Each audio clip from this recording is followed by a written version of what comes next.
அமெரிக்கத்தில் ஏற்பட்ட சிறிய அளவிலான நிலநடுக்கத்தை குடியிருப்பாளர்களும் உணர்ந்துள்ளார்கள்.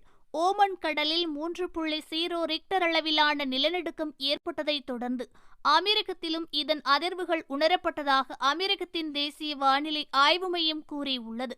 அமெரிக்க நேரப்படி மதியம் 12:14 மணியளவில் டிப்பா கடற்கரை அருகே இந்த நிலநடுக்கம் பதிவாகியுள்ளது. 5 கிலோமீட்டர் ஆழத்தில் ஏற்பட்ட இந்த நிலநடுக்கத்தின் அதிர்வுகளை குடியிருப்பாளர்களும் உணர்ந்துள்ளார்கள். இருப்பினும் அமெரிக்கத்தில் இது எந்த விளைவுகளையும் எந்த பாதிப்புகளையும் ஏற்படுத்தவில்லை என அமெரிக்கத்தின் தேசிய வானிலை ஆய்வு மையம் கூறியுள்ளது. இதேபோன்று அமெரிக்கத்தில் கடந்த ஜூன் 8ஆம் தேதியன்று மசாஃபியில் இரவு 11 மணியளவில் ரிக்டர் அளவுகோலில் 2.8 என்ற அளவில் நிலநடுக்கம் பதிவாகியுள்ளது. அத்துடன் கடந்த மே 29ஆம் தேதியன்று அமெரிக்கத்தில் வசிப்பவர்கள் ஓமன் கடலை தாக்கிய சிறிய நிலநடுக்கங்களின் காரணமாக சில நில அதிர்வுகளை அனுபவித்துள்ளார்கள்.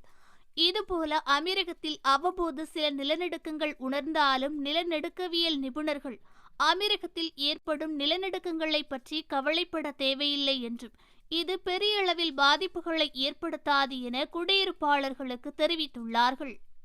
ஓகே ஃப்ரெண்ட்ஸ், இது போன்ற நியூஸ்களை உடனுக்குடன் தெரிந்து கொள்ள எங்கள் ரேஸ் தமிழ் சேனலை லைக் பண்ணுங்க, ஷேர் பண்ணுங்க, கமெண்ட் பண்ணுங்க, மறக்காம சப்ஸ்கிரைப் பண்ணுங்க.